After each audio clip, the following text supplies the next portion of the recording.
और इस सैन्य समारोह के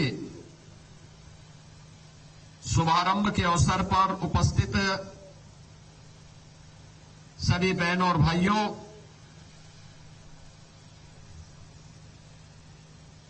मुझे प्रदेश की राजधानी लखनऊ में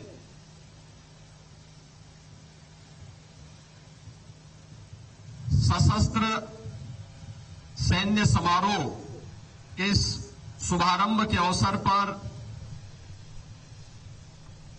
इस भव्य शो को देखने और सशक्त एवं आत्मनिर्भर हो रही भारतीय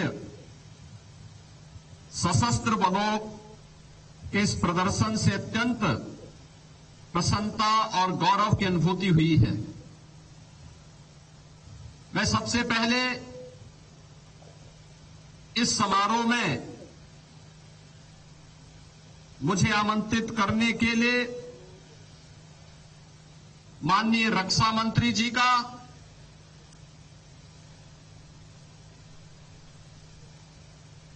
लेफ्टिनेंट जनरल अनित्य सेन गुप्ता जी का और उनकी पूरी टीम का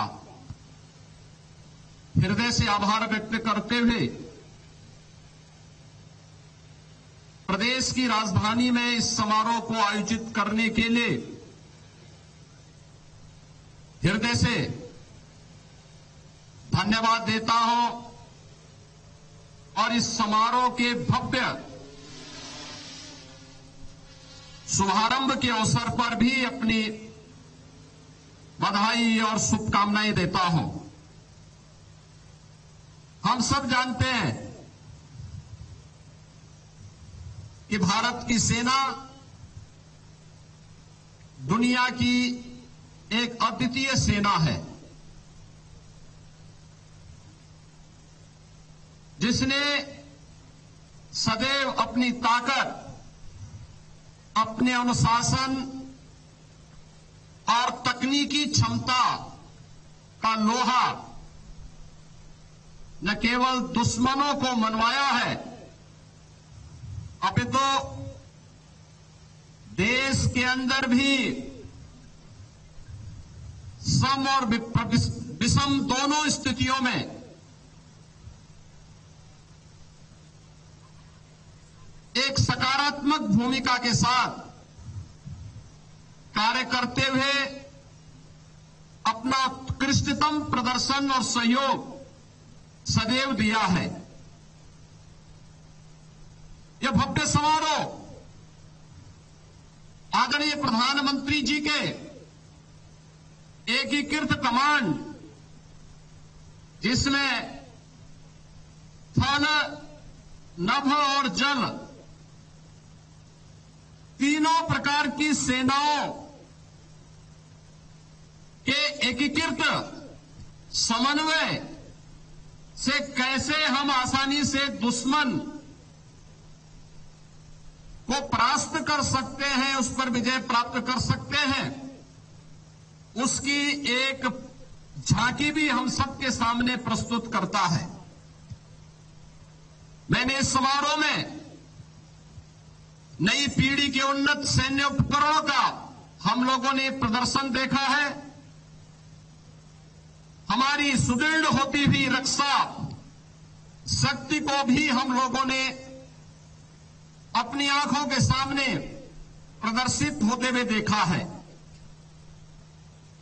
पैरा कमांडो का शौर्य, पूर्ण कार्रवाई, सेना के प्रशिक्षित श्वान दस्ते का अद्वितीय प्रदर्शन और घुड़सवार दल का भी उत्कृष्ट ट्रेनिंग हम लोगों ने जहां यहां देखा है, वहीं आधुनिकतम कॉम्बैट ड्रोन और स्वॉर्म ड्रोन की ताकत, यह आज हमारी सेना को दुनिया की एक पेशेवर दक्षता का प्रतीक बनाती है।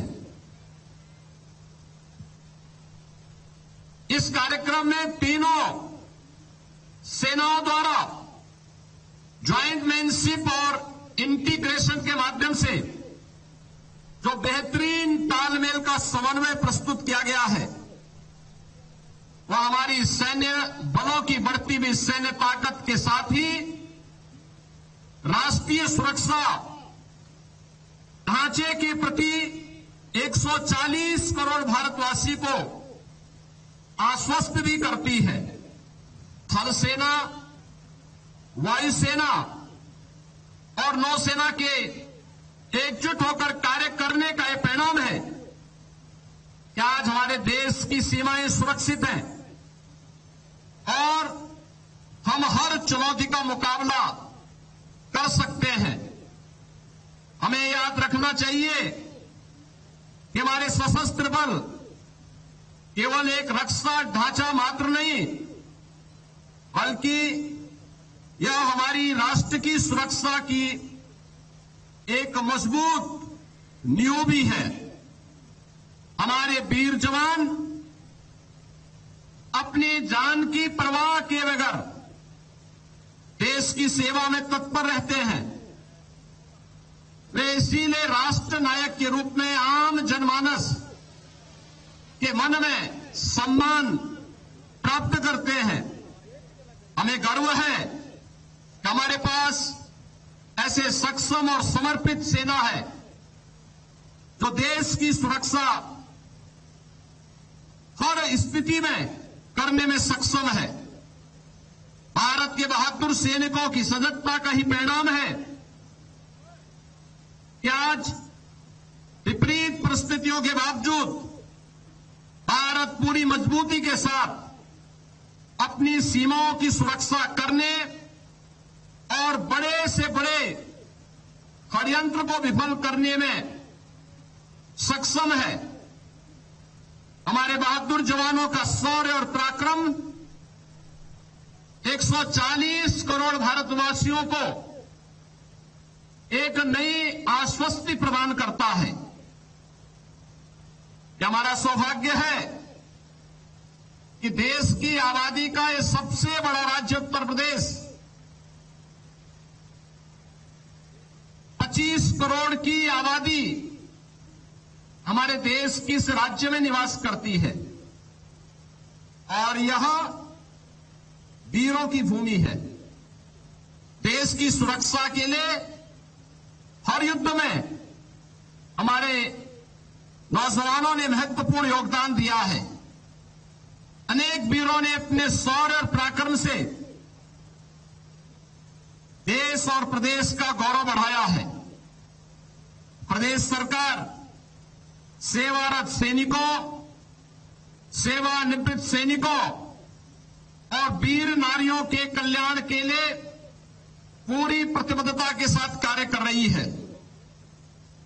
देश की सीमाओं की रक्षा में अपने प्राणों की आहुति देने वाले सैनिकों के परिवारजनों को राज्य सरकार 50 लाख रुपए की अनुग्रह राशि, शहीद परिवार के एक सदस्य को उत्तर प्रदेश शासन की शासकीय सेवा में समायोजित करने और शहीद सैनिक की स्मृति को जीवंत बनाए रखने के लिए उनका स्मारक अथवा उनके नाम पर किसी संस्था का नामकरण करने का कार्य भी कर रही है। हम सब जान रहे हैं कि गत 10 वर्ष के अंदर आदरणीय प्रधानमंत्री श्री नरेंद्र मोदी जी के नेतृत्व में भारत रक्षा उत्पादन के क्षेत्र में आत्मनिर्भरता के लक्ष्य को प्राप्त करने के लिए तेजी के साथ आगे बढ़ा है। फरवरी 2018 में लखनऊ में आयोजित इन्वेस्टर समिट में आदरणीय प्रधानमंत्री जी ने देश के अंदर 2 डिफेंस मैन्युफैक्चरिंग कॉरिडोर की घोषणा की थी।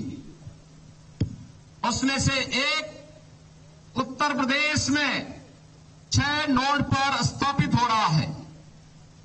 प्रदेश सरकार ने इन 6 के 6 नोड पर रक्षा मंत्रालय के साथ बेहतरीन तालमेल स्थापित करते हुए कार्य को आगे बढ़ाया है। डिफेंस इंडस्ट्रियल कॉरिडोर में लखनऊ में डीआरडीओ, ब्रह्मोस का और झांसी नोड में भारत डायनेमिक्स लिमिटेड द्वारा 2 महत्वपूर्ण परियोजनाओं को स्थापित करने की कार्रवाई तेजी के साथ आगे बढ़ रही है। इन परियोजनाओं से देश की सैन्य शक्ति मजबूत होगी और राष्ट्रीय सुरक्षा को भी बल मिलेगा। आधुनिकतम उपकरण और तकनीक का विकास भारत की ही धरती पर होगा, जिससे हमारी सेना और भी मजबूत होगी। राष्ट्र रक्षा के इन प्रयासों में उत्तर प्रदेश सदैव अग्रणी भूमिका का निर्वहन करेगा। डिफेंस कॉरिडोर से प्रदेश के युवाओं को व्यापक स्तर पर रोजगार के अवसर भी सुलभ हो रहे हैं। प्रदेश की राजधानी लखनऊ में फरवरी 2020 में डिफेंस एक्सपो का सफल आयोजन किया गया। डिफेंस कॉरिडोर में निवेश की दृष्टि से यह आयोजन अत्यंत महत्वपूर्ण सिद्ध हुआ। उत्तर प्रदेश में डिफेंस सेक्टर से संबंधित HAL, ऑर्डिनेंस फैक्ट्रियां, भारत इलेक्ट्रॉनिक्स लिमिटेड आदि पहले से ही कार्यरत हैं। मुझे विश्वास है कि सशस्त्र सैन्य समारोह हमारे समाज और विशेष रूप से युवा पीढ़ी को एक नई प्रेरणा प्रदान करेगा। सशस्त्र सैन्य समारोह के माध्यम से आम जनमानस को सेना के सामर्थ्य बस देश की सुरक्षा में हमारे सैनिकों के महत्वपूर्ण योगदान को समझने का एक अवसर प्राप्त होगा। इस संपूर्ण आयोजन के प्रति एक बार फिर से हृदय से आभार व्यक्त करते हुए जो यहां पर आज शुभारंभ के अवसर पर हमारे सैन्य बलों के बहादुर जवानों ने प्रदर्शन किया है, इस शानदार प्रदर्शन के लिए हृदय से बधाई देता हूं और इस संपूर्ण आयोजन के प्रति मैं सेंट्रल कमांड को और तीनों सशस्त्र बलों को हृदय से अपनी शुभकामनाएं देता हूं। धन्यवाद। जय हिंद। धन्यवाद शिवान, आपके ऊर्जावान उद्बोधन के लिए बहुत बहुत। श्री योगी आदित्यनाथ को सुन रहे थे आप। लखनऊ में आयोजित सशस्त्र सैन्य बल महोत्सव कार्यक्रम में मुख्यमंत्री योगी आदित्यनाथ सभी को संबोधित करते हुए नजर आए और यहां पर भारत को लेकर और भारत विश्व स्तर पर कैसे आगे बढ़ रहा है और सैन्य शक्तियां कैसे बढ़ रही है उसे लेकर सीएम योगी ने जिक्र किया।